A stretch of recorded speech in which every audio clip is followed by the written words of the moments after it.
చూసిన తల నిండా కనకాంబరం ఎట్టినట్టు ఎర్ర నీళ్ళు దిష్టి తీసి పోసినట్టు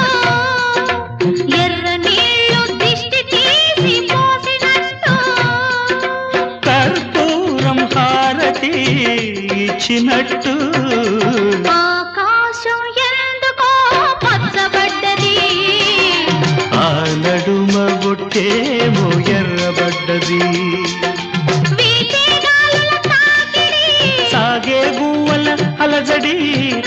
రమ్మని పిలిచే పైబడి